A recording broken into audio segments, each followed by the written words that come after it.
કિલ્લા એમને આગળ મા ભગવતી અંબિકા નદી જે ખળખળ વહે છે એની ગોદમાં હનુમાનજી દાદા એટલે કે તડકેશ્વર હનુમાનજી દાદા બિરાજે છે। એમના સાનિધ્યમાં તારીખ 23/12 ના રોજ હું એટલે કે માયાભાઈ આહિર લોક ડાયરો લઈને આવી રહ્યો છું।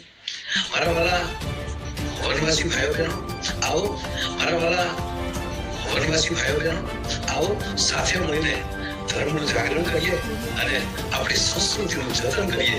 નમસ્કાર મિત્રો, અત્યારે હાલમાં મોટા સમાચાર સામે આવ્યા છે। ગુજરાતનો એક જાણીતો ચહેરો, હાસ્ય કલાકાર ગુજરાતમાં એક મોટું નામ, જાણીતો ચહેરો, દેશ વિદેશમાં વસતા ગુજરાતીઓમાં પણ તેમની એક છાપ છે એવા માયાભાઈ આહિર અત્યારે હાલમાં વિવાદોમાં સપડાયા છે।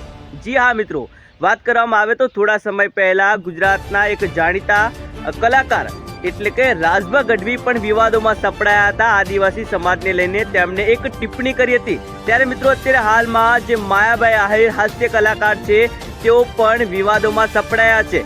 આખરે માયાભાઈ આહિર એવું તો શું બોલી ગયા છે આદિવાસી સમાજ વિશે કે તેમને આદિવાસી સમાજ છે, સમાજમાં માયાભાઈ આહિર પ્રત્યે રોષ જોવા મળી રહ્યો છે અને આદિવાસી સમાજના જે મોટા આગેવાનો છે એ માયાભાઈ આહિરે જે પ્રકારે નિવેદન આપ્યું છે એ નિવેદનને પાછું ખેંચી લેવા અને માયાભાઈ આહિર છે માફી માગે એ માટે તેઓ વાત કરી રહ્યા છે। જી હા મિત્રો, શું છે સમગ્ર મામલો, શું છે સમગ્ર ઘટના, તેની વાત કરતા પહેલા આદિવાસી સમાજના જે આગેવાનો છે માયાભાઈ આહિરના આ નિવેદનને લઈને શું કહી રહ્યા છે એ નિવેદનને સૌ પ્રથમ તમે સાંભળી લો। તમે બીજા રાજવા બનવા જઈ રહ્યા છો અને જેના બદલ તમારે ખરેખર અહીંયા આદિવાસી સમાજનું અપમાન કરવાનો કોઈ અધિકાર નથી। માયાભાઈ આહિર, તમે આદિવાસી સમગ્ર આદિવાસી સમાજની લાગણી હોય છે। શ્રી માયાભાઈ આહિરના શબ્દો ખેંચી લેવા માટે વિનંતી કરું છું।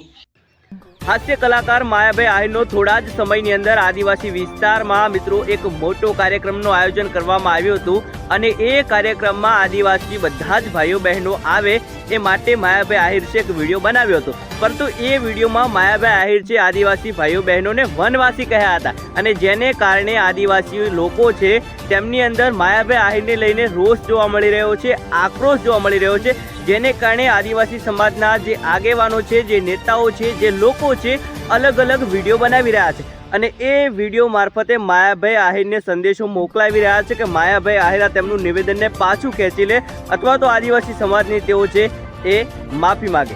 જી હા મિત્રો, વાત કરવામાં આવે તો રાજભા ગઢવીનો જે વિવાદ છે હજુ શમ્યો નથી, ત્યારે આ એક મોટો વિવાદ માયાભાઈ આહિરને લઈને સર્જાણો છે અને આદિવાસી લોકોમાં અત્યારે હાલમાં માયાભાઈ આહિરને લઈને રોષ જોવા મળી રહ્યો છે। ત્યારે મિત્રો આ મામલાને લઈને આગળ હવે શું અપડેટ આવે છે અમે તમારા સુધી પહોંચાડતા રહીશું। અમારી channel brilliant Gujarati YouTube channel પર નવા આવ્યા હોય તો જરૂરથી સબસ્ક્રાઈબ કરી લેજો અને મિત્રો હા, આપણી ચેનલ પર હજારો લોકો વિડીયો જુએ છે પરંતુ બધા જ લોકો છે એ સબસ્ક્રાઈબ કરતા નથી। અમુક લોકો ચેનલ સબસ્ક્રાઈબ કરે છે, તો બધા મિત્રોને વિનંતી છે કે વિડીયો જોવો ને વિડીયો સારો લાગે તો ચેનલ જરૂરથી સબસ્ક્રાઈબ કરતા જજો। મળીશું નવા જ વિડીયોમાં।